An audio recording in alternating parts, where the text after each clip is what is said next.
Warm welcome to all the very smart students watching out this video. We had already started the final accounts of a sole proprietor.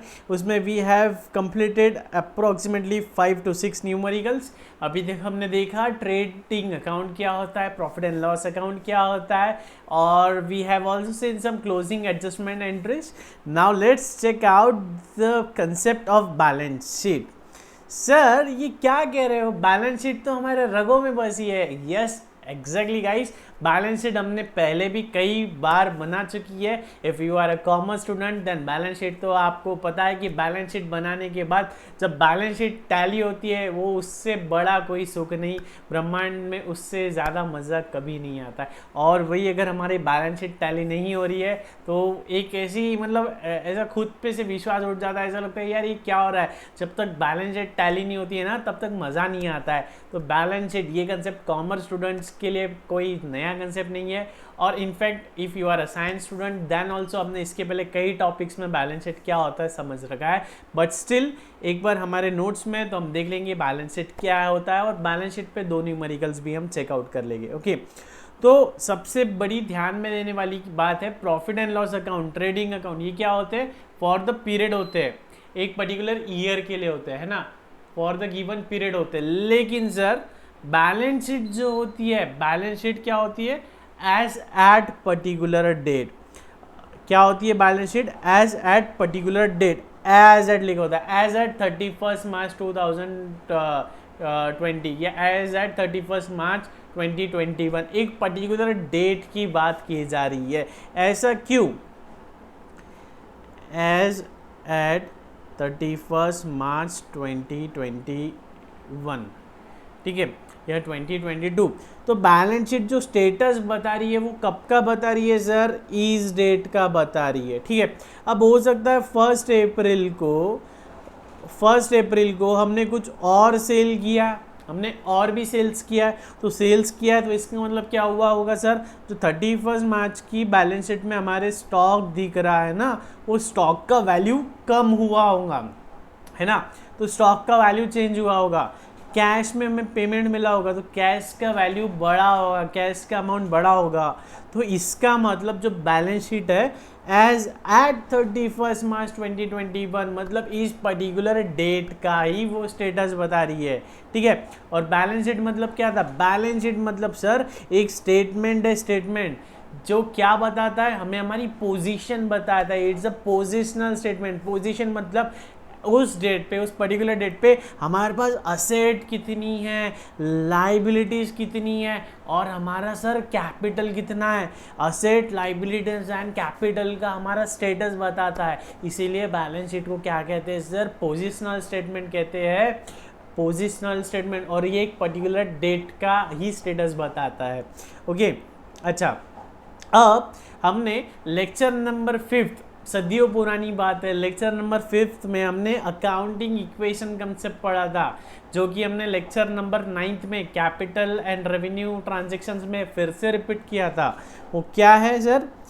Capital plus liability, capital plus liability equals to assets. Capital plus liability equals to asset. इसी principle पे हमारा balance sheet बनता है. इसी principle पे हमारा balance sheet बनेगा. Sir कैसे? देखो राइट साइड में हम लिख देंगे असेट्स, जितनी भी असेट्स है ना पूरी असेट्स यहाँ आ जाएगी. और लेफ्ट साइड में क्या लिखेंगे हम? कैपिटल और लाइबिलिटी, ठीक है. Then according to accounting equation concept, capital plus liability should always be equals to asset. मतलब ये प्लस ये मिला, should be always equals to asset. Capital plus liability equals to asset मतलब सर ये जो बैलेंस शीट है ना automatically balance होना चाहिए, बैलेंस. इसीलिए इसका नाम दिया है बैलेंस शीट. ऐसा नहीं कि असेट ज़्यादा होना या लाइबिलिटी ज़्यादा होना.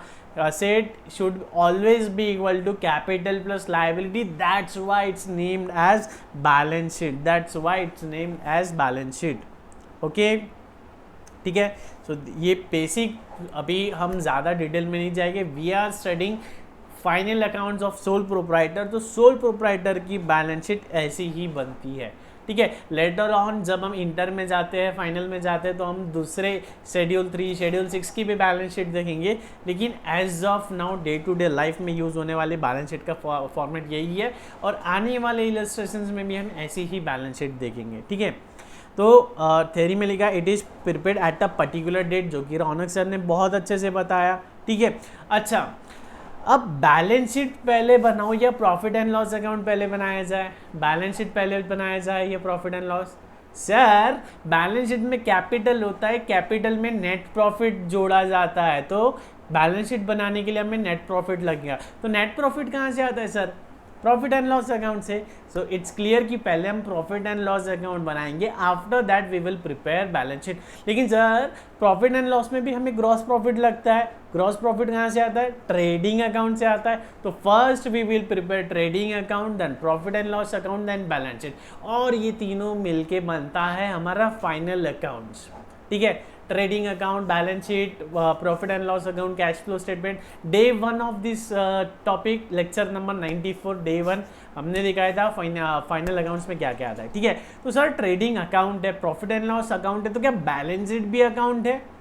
चलो जल्दी जल्दी कमेंट्स करो, क्या बैलेंस शीट अकाउंट है? Is balance sheet an account? क्या बैलेंस शीट एक अकाउंट है? चलो जितने भी बच्चे हैं जल्दी जल्दी कमेंट करो, क्या बैलेंस शीट अकाउंट है? नहीं सर, बैलेंस शीट में डेबिट क्रेडिट नहीं है। बैलेंस शीट में कहीं डेबिट क्रेडिट हो रहा है क्या? नहीं। तो इसका मतलब balance sheet is not an account. Balance sheet एक स्टेटमेंट है, पोजिशनल स्टेटमेंट है, जो आपकी एज ऑन पर्टिकुलर डेट आपकी असेट्स बता रहा है, आपकी लाइबिलिटीज बता रहा है, आपका कैपिटल बता रहा है, ठीक है। तो ये सारी चीज़ें एक साथ बनाई जाती है, ठीक है। और ये क्या है? ये हमारा अकाउंटिंग इक्वेशन कंसेप्ट की बात कर रहा है, ठीक है। नाउ अब हम देखेंगे सर असेट्स कितने प्रकार की होती है। असेट्स भैया जी भिन्न भिन्न प्रकार की असेट्स होती है, बट ये हम आज हमारा ये चर्चा का टॉपिक नहीं है। सीए फाउंडेशन में it's not relevant, but still हम जब इंटर में जाएंगे, इंटर में तो accounting standard 10 property plant and equipment, जो कि पहले फिक्स असेट्स हुआ करता था, वो हम बहुत डिटेल में देखेंगे। स्टिल हमारे नोट्स में जो दिया है, हमारे एग्जाम पॉइंट ऑफ व्यू से जो इंपॉर्टेंट है वो हम देख लेंगे। असेट्स की कैटेगरीज क्या बताई गई है? असेट्स में इन्होंने कहा है कि सर एक तो होती है लिक्विड असेट, या यूँ कहो लिक्विडिटी के अकॉर्डिंगली हम क्लासीफाई करेंगे। लिक्विड असेट मतलब an asset which can be converted into cash और cash equivalent within a period of 12 months, within a short period of 12 months. तो सर ऐसी असेट जो कैश है या जो कैश में कन्वर्ट हो सकती है, और वो भी ज़्यादा मेहनत नहीं करनी पड़ेगी, with in short period of time, मतलब 12 मंथ्स में वो कन्वर्ट हो सकती है। तो ज़रा बताना कैश क्या लिक्विड है क्या नहीं है? यस सर, कैश तो ऑलरेडी कैश ही है, तो लिक्विड है।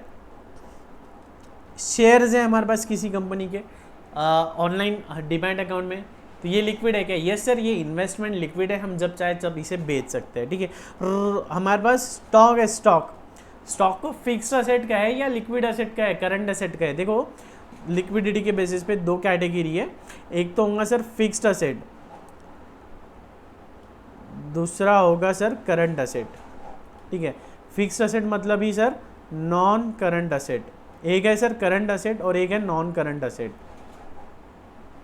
एक है करंट असेट एंड एक है सर नॉन करंट असेट। तो करंट असेट ये वो असेट है जो 12 मंथ्स के अंदर अंदर can be converted into cash और कैश इक्विवेलेंट, कैश और कैश इक्विवेलेंट। तो सर ये बताओ, हमारे पास स्टॉक है, क्लोजिंग स्टॉक, इन्वेंट्री है, स्टॉक, ये क्या है?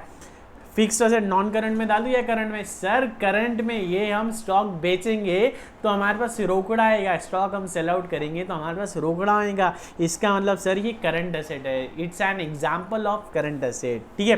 डेटर्स मतलब ट्रेड रिसीवेबल, डेटर्स मतलब ट्रेड रिसीवेबल, ये क्या है sir? Again it's an example of current asset. हमने कितने महीने का क्रेडिट पीरियड दिया होगा? 30 डेज, 2 मंथ्स, 3 मंथ्स, ज़्यादा से ज़्यादा 6 महीना। 6 महीना में तो सर पैसा आ ही जाएगा ना, तो again it's an example of current asset. Fixed asset मतलब क्या हुआ सर? जो करंट नहीं है वो नॉन करंट, जो करंट नहीं है वो नॉन करंट। मतलब प्लांट एंड मशीनरी, क्या प्लांट एंड मशीनरी अभी हम बेचना चाहते हैं? नहीं बेचना चाहते हैं। फर्नीचर, क्या हम फर्नीचर को कैश में कन्वर्ट करना चाहते, नहीं करना चाहते, तो इसका मतलब ये है फिक्स असेट। तो ये classification we have seen on the basis of liquidity जो जल्दी कैश में कन्वर्ट हो जाता है, that kind of assets are known as liquid asset. ठीक है, इसके बाद में हम देख सकते हैं sir tangible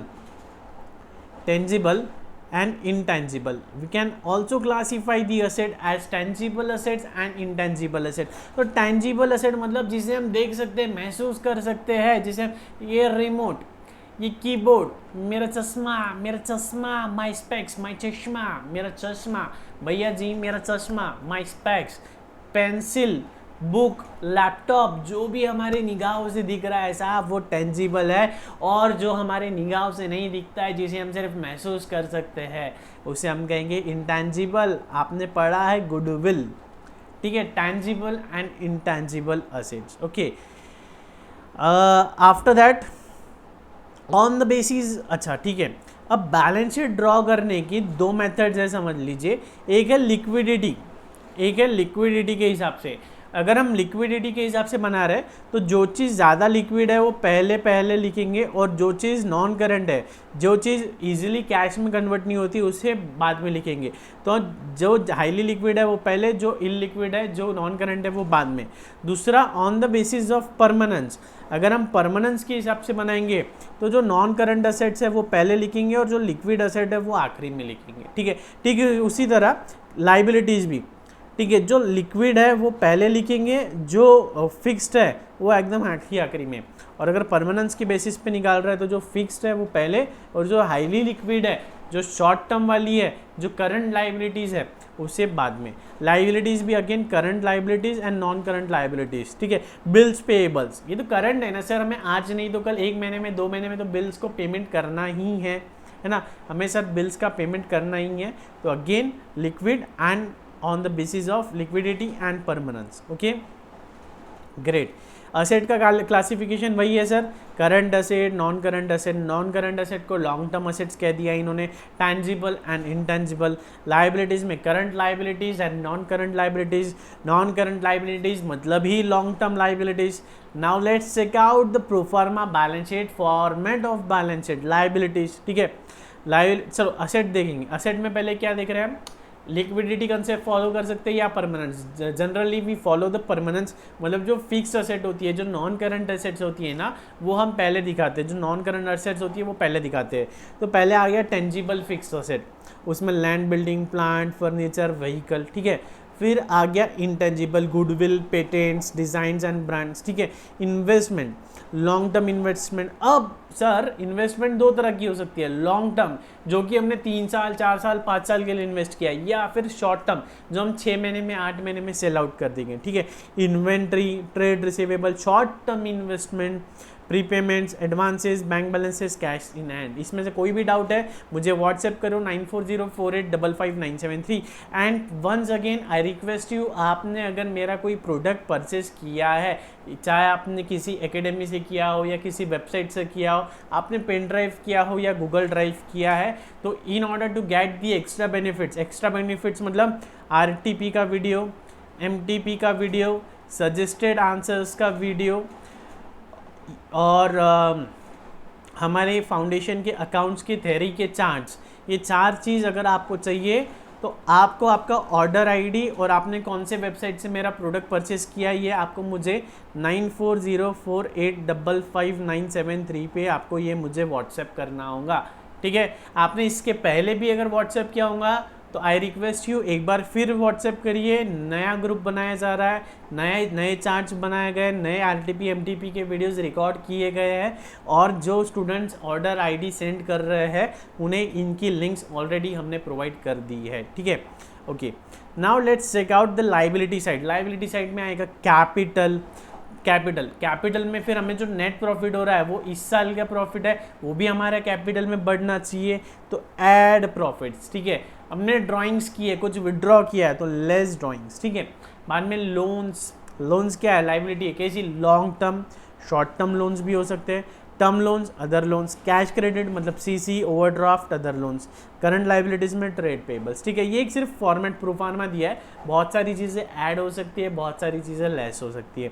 outstanding expenses, advances, provisions for bad debt, retirement, taxation. ठीक है, नाउ लेट्स चेक आउट। ठीक है, एक बात और, बैलेंस शीट ड्रॉ करने का there is no such hard and fast rule कि पहले सर फिक्स असेट ले या करंट असेट ले, आपको जैसे ड्रॉ करनी है करिए, लेकिन दिस इज सजेस्टिव। पहले फिक्स असेट लेना चाहिए क्योंकि यही प्रैक्टिस में है। जब आप आर्टिकलशिप में देखोगे तो आपके क्लाइंट्स की इसी तरह से बैलेंस शीट बनती है, पहले fix asset, non current assets पहले लेते हैं और करंट असेट्स आखिरी में लिखी जाती है। ठीक है, now let's check out the illustration number 6. Illustration number 6 very easy. Given below trial balance of Messrs Dayal Brothers as on 31st March 2017. Trial balance दे रखा है, हमें इस ट्रायल बैलेंस को यूज में लेके बैलेंस शीट बनानी है।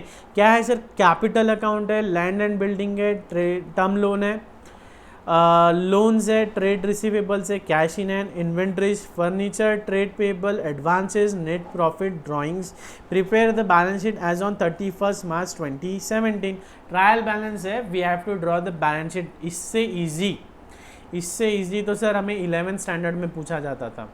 ठीक है, ऐसी बात है तो ड्रॉ करो, ऐसी बात है तो सल्यूशन बनाओ और जल्दी से कमेंट करो।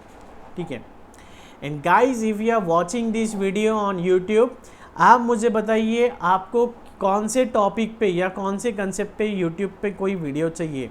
कोई भी शॉर्ट कंसेप्ट आप मुझे कहिए, उस पर आपको विदिन 48 आवर्स एक वीडियो मैं यूट्यूब पे स्टार्ट करूँगा। हमारे सिलेबस के सिर्फ 4 या 5 लेक्चर्स बचे, उसके बाद every alternate day I will post one video on YouTube. और वो वीडियो कौन सा होगा? जो आप कहोगे, जो स्टूडेंट्स कहेंगे वो।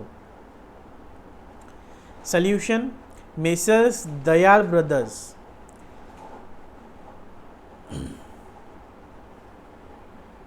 ठीक है, सॉल्यूशन कैसा लिखते हैं हम? In the books of messrs Dayal brothers. ठीक है, फॉर्मेट ड्रॉ कर लो जल्दी से।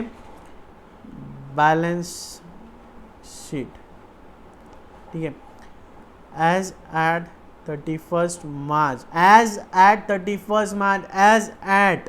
ठीक है, इसमें गलती नहीं, लाइबिलिटीज लिखना है, पर्टिकुलर्स नहीं।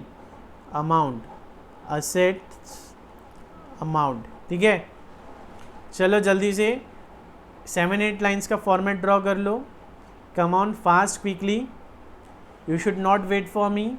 आपको इसका सोल्यूशन पता है, you should draw the solution as early as possible, as soon as possible.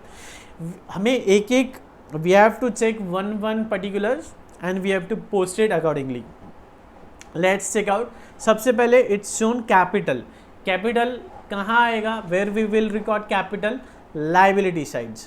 Okay, liability side. तो let's write the capital. सबसे पहले we will write capital. Capital का amount क्या है?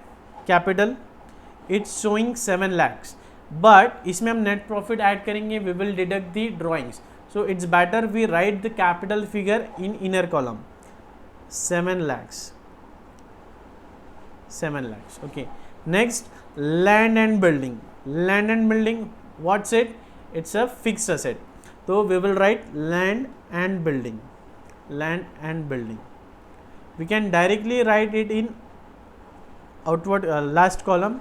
Amount is 3 lakhs, 3 lakhs. Next, 14% term loan. It's an liability, sir. 14% term loan is an liability. अब हम we will leave 2-3 lines for net profit and drawings and write here 14% term loan.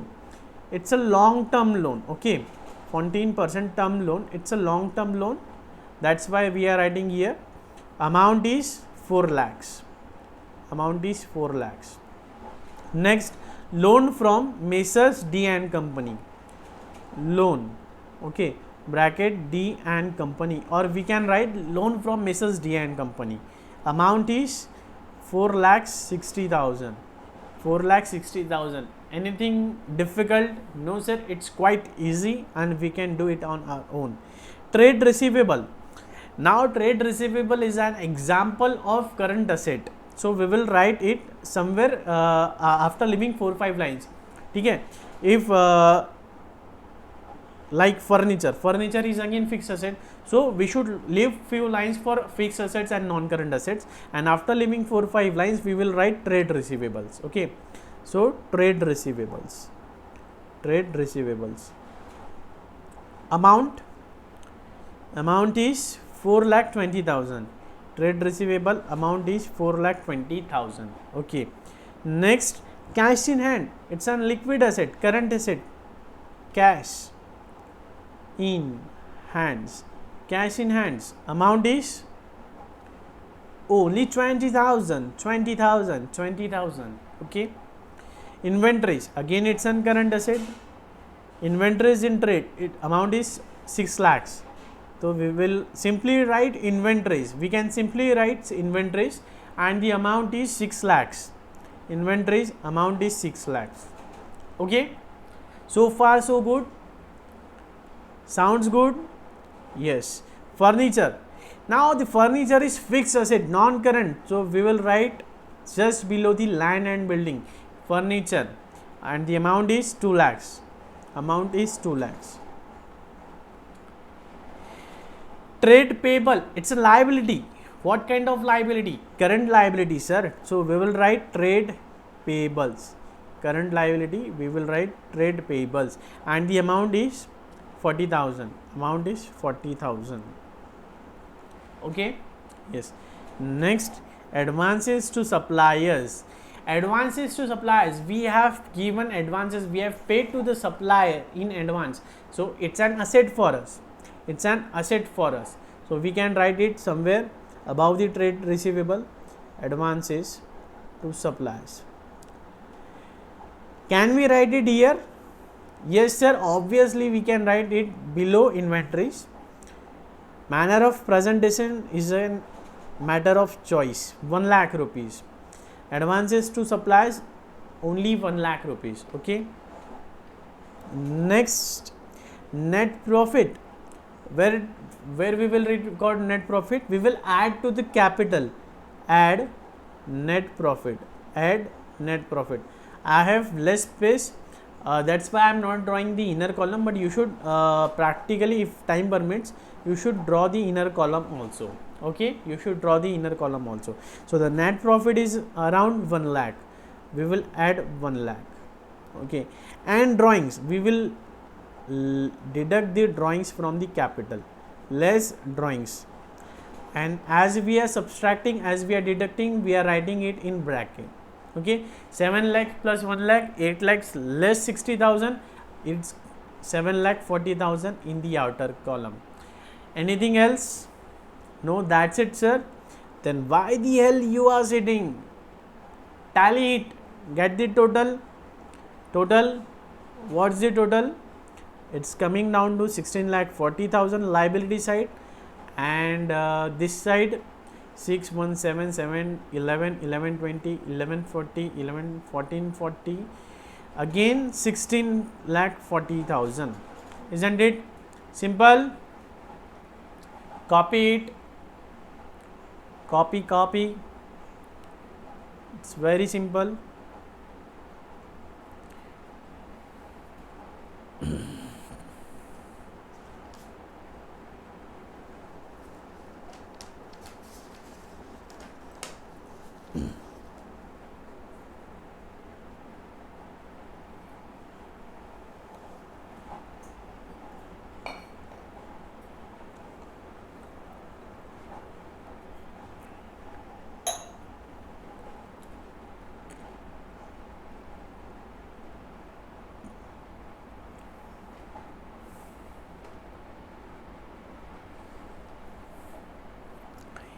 If you are finding these videos are useful, then you must share this with your friends as much as possible.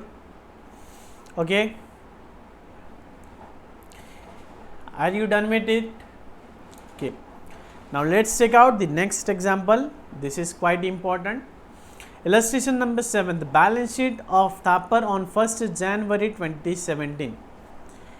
Balance sheet as on 1st April 2017 they have given us. means this is an opening balance sheet. This is an opening balance sheet, and what they have asked, balance sheet as at the end of the year. Okay, they have given us the opening balance sheet, and they are asking for the closing balance sheet. Okay, and meanwhile they have given the transactions which have taken place around the year, the relevant transactions. Let's check out. Profit and loss account revealed a net profit of 15,30,000. This was after allowing for the following. Okay, so 15,30,000 was arrived after charging 6% interest on capital. We have paid 6% interest on capital, depreciation on plant and machinery at the rate 10%. We have charged depreciation on plant and machinery at the rate of 10%, and it has already been debited. It has already been debited to profit and loss account for arriving at this figure 15,30,000, and depreciation on furniture at the rate of 5%. Okay, a provision for doubtful debt at the rate of 5% of the trade receivable as on 31st December, means closing. But while preparing the profit and loss account, he had forgotten to provide. So while we were arriving at this figure, while preparing the profit and loss account, we have skipped to charge outstanding expenses of 1,80,000.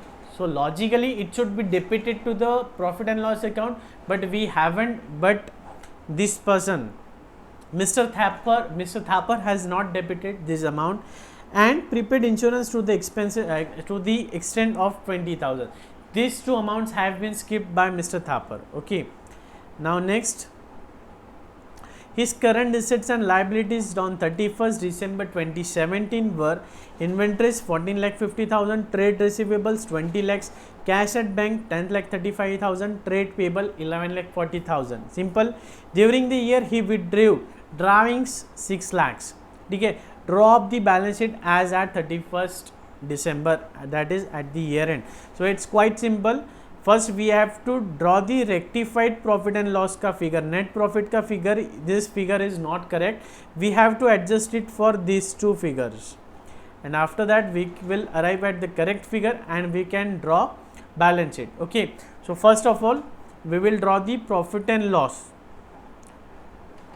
account to arrive at the revised profit, net profit. Okay, only 2-3 lines.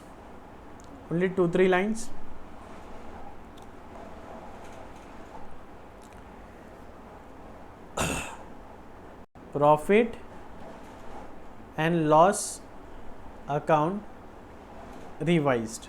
Okay, particulars, you should, I believe you should, you are writing with me. Particulars amount, particulars amount.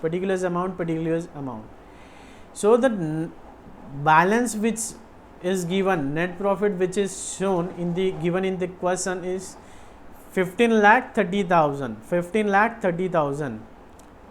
So 15,30,000. Okay.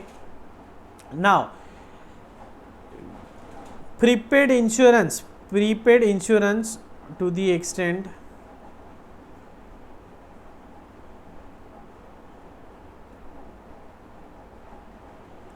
outstanding expenses of 1,80,000. Expenses outstanding, we follow the mercantile system accrual concept. Expenses belong to the current year, so it should be provided for in the current year's profit and loss account, in spite of the fact that we have not paid. But we are not following the cash concept, we are following the mercantile concept. So to outstanding expenses,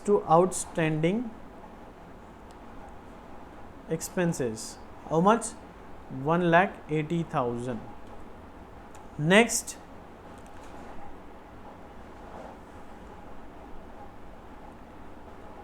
prepaid insurance to the extent of 20,000. So by prepaid insurance, this expense belongs to next year, we have paid it in advance, so it's an asset for us. So logically it should not be debited to the profit and loss account, so we are adding it back 20,000. So therefore to net profit balancing figure,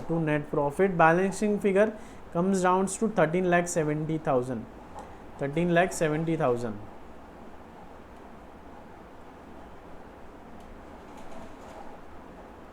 Total is coming down to 15,50,000.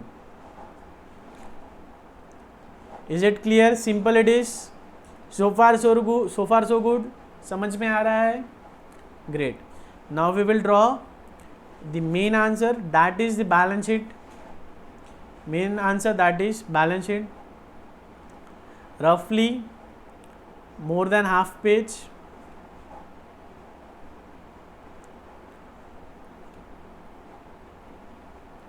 Okay. Balance sheet of Thapar. Balance sheet of Thapar. Okay. Liabilities, amount, assets, amount. Let's do one thing. Let's draw inner column also.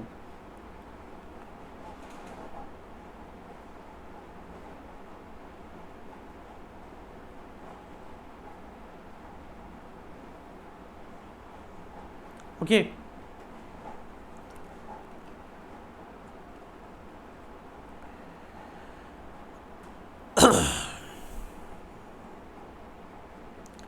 We will start one by one.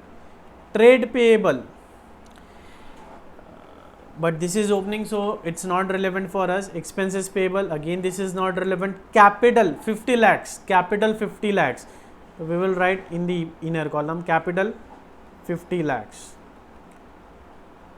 And now the current year's profit should be added. What's the profit amount? 13,70,000. So we will add net profit. That is 13,70,000. Okay. Next, let's take out plant and machinery. It should be recorded plant and machinery. Amount 30 lakhs in the inner column. Less depreciation, adjustment has been given, not 10% depreciation. So less depreciation at the rate of 10%, that is 3 lakhs. So balancing figure 27 lakhs. Is it okay? Yes. Furniture and fixtures.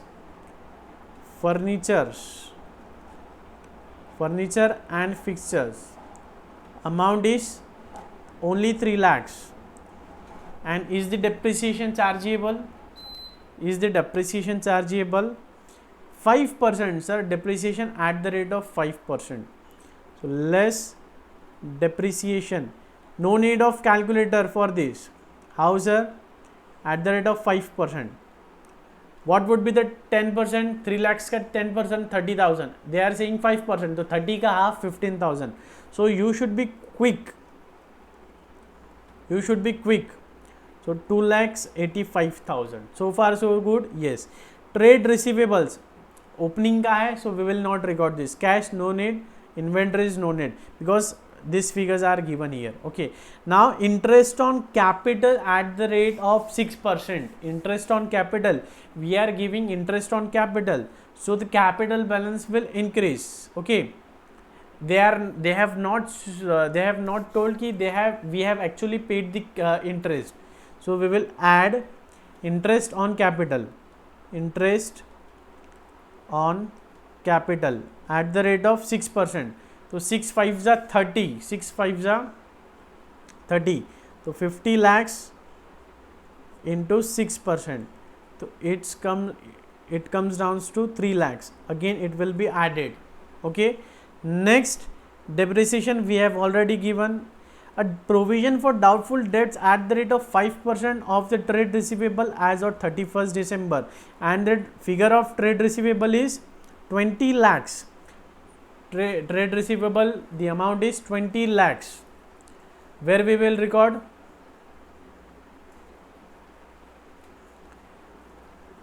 trade receivables amount is 20 lakhs. Okay,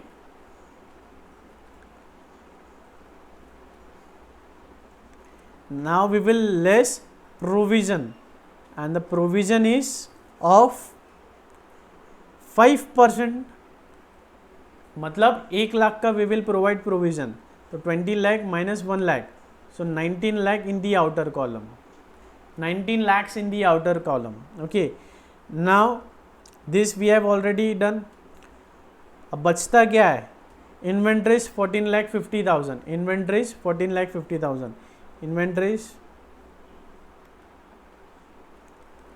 14,50,000, inventories 14,50,000. Trade receivable, we have already shown that. Cash at bank, cash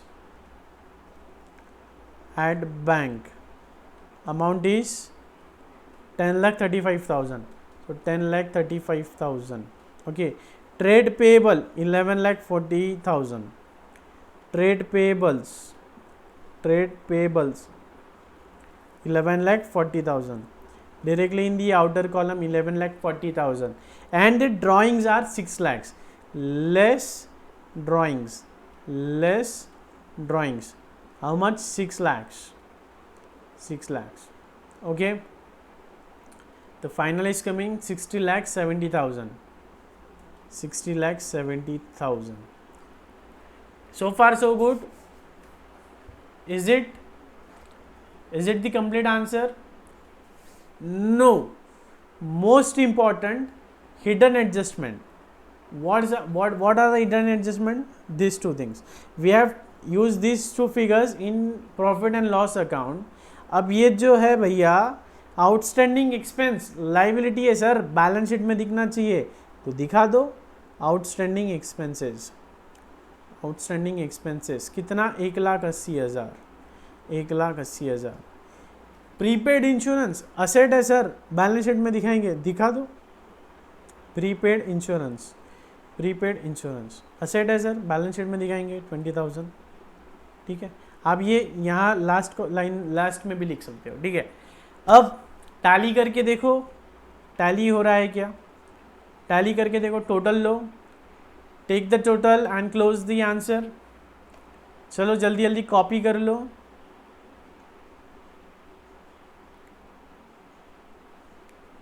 copy कर लो, close करो, total लेके close करो जल्दी इसे.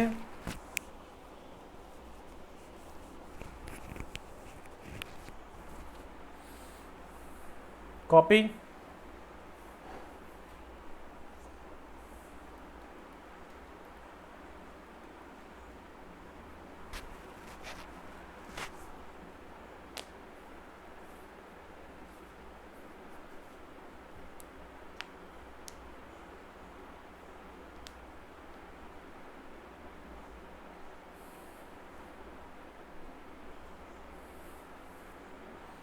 Copy कर लो, copy it down and update my new number which is reflecting on your screen 9404855973. Copy कर लो.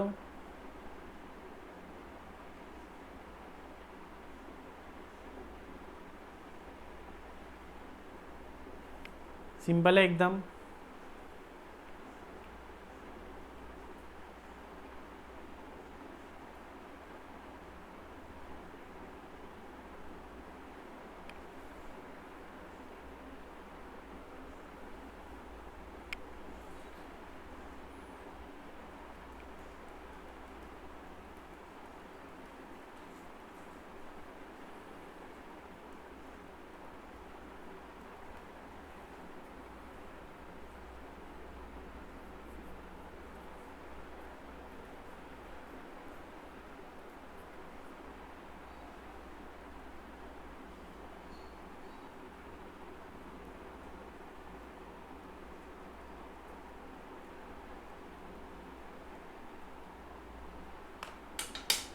Okay, so let's wrap up.